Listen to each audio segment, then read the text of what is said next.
नमस्कार, मैं GRS news के लिए गिरीश कर रहा हूँ। माननीय उच्चतम न्यायालय ने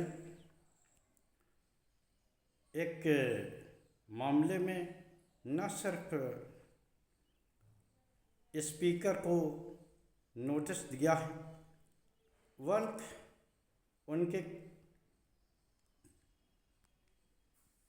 कार्य करने के लिए एक समय का बंधन भी लगाया है।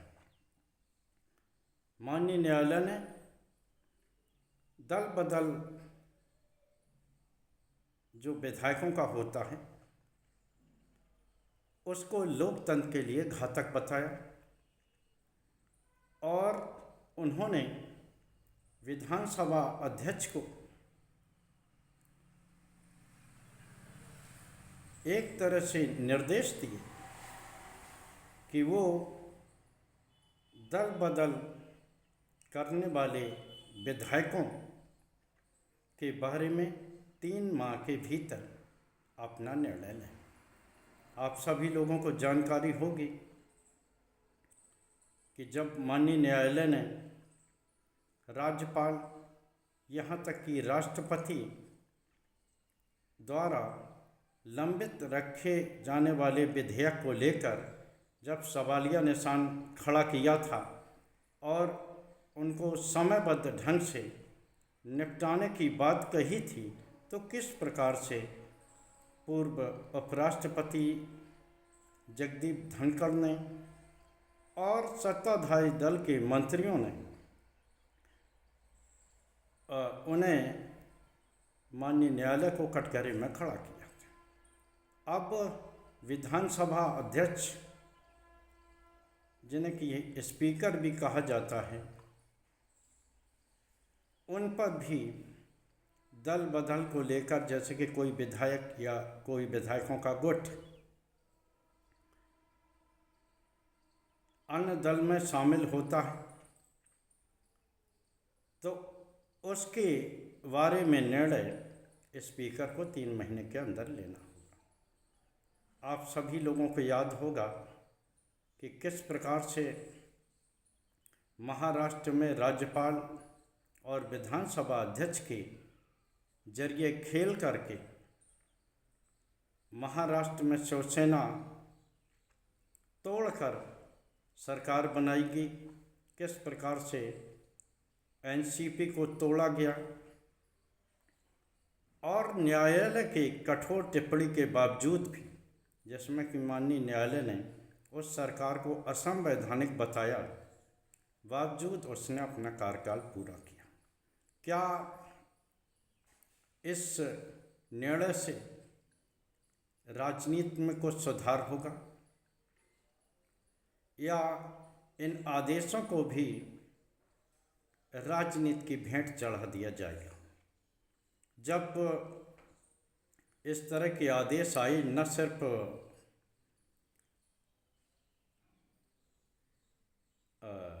जगदीप धनखड़ और बीजेपी के सांसद बल्कि कई ऐसे लोग रहे जिन्होंने कि माननीय सुप्रीम कोर्ट के निर्णय की आलोचना की और ये तक कहा कि माननीय न्यायालय किस तरह से राष्ट्रपति को निर्देश दे सकता है।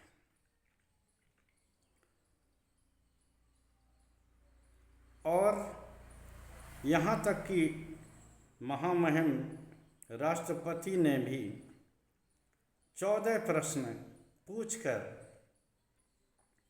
न्यायालय से एक सवालों की सूची भेजी, जिसमें कि उन्होंने ये स्पष्ट करने को कहा कि वो किस प्रकार, किस नियम कानून के तहत उन पर समय का बंधन लगा सकता है। बाद में मुख्य न्यायाधीश B.R. गवई ने इसका माकूल जवाब दिया। निश्चित तौर पर विधेयकों को लंबित रखना, खासकर जहाँ विपक्षी सरकारें हैं राज्यपाल के जरिए, और फिर उनको राष्ट्रपति के पास भेजना, और वो विधेयक जो कि अति महत्वपूर्ण हैं, वो विधेयक वर्षों तक फाइलों में दबे रहें। तो क्या न्यायालय को इस बारे में आदेश नहीं देना चाहिए, जैसा कि उन्होंने आदेश दिया तमिलनाडु के मामले में, अन्य विपक्षी सरकारों के मामले में, पश्चिम बंगाल है, तमाम तरह की ऐसी विपक्षी तमाम सरकारें हैं जिन्होंने विधेयक राज्यपाल के समक्ष समयबद्ध ढंग से प्रस्तुत किया, लेकिन राज्यपाल उस विधेयकों को दबाए रहे। माननीय न्यायालय ने तमिलनाडु के राज्यपाल और यहाँ तक कि राष्ट्रपति को बाईपास करते हुए 10 लंबित विधायकों को वैध करार दिया। अगर यही निर्णय दल बदल के संबंध में विधानसभा अध्यक्ष के पर भी समयबद्ध ढंग से अगर लागू हो जाती है, तो निश्चित तौर पर देश के लोकतंत्र को वास्तव में फ़ायदा पहुंचेगा और संसदीय जो परंपराएं हैं हमारे, उसका भी पालन हो जाएगा। आप लोग देखते होंगे किस प्रकार लोकसभा अध्यक्ष के जरिए विधायकों के गुट को किस प्रकार से उन्हें अलग दल की मान्यता दी जाती है, और मान्यता दे के वर्षों तक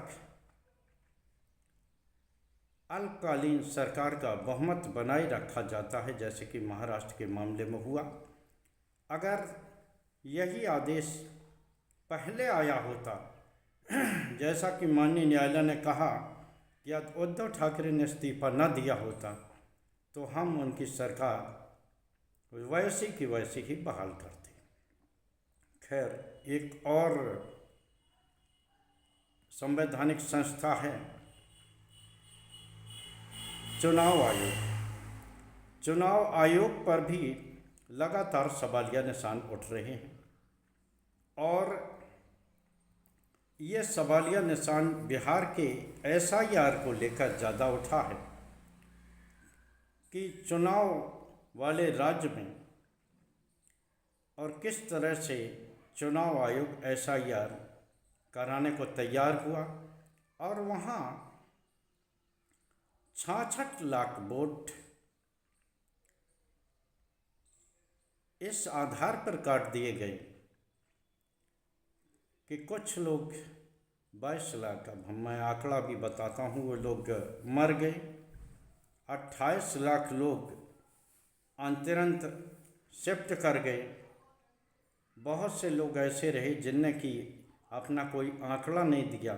बहुत से लोग ऐसे रहे जिन्होंने कि अपना फार्म भर के वापस नहीं लौटाया। तो ऐसे 66 लाख वोट कट गए।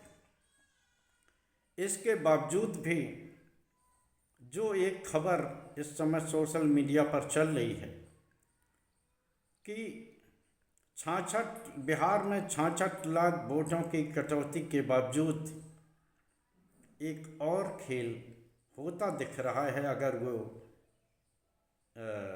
सोशल मीडिया में चल रही खबरें सही हैं तो।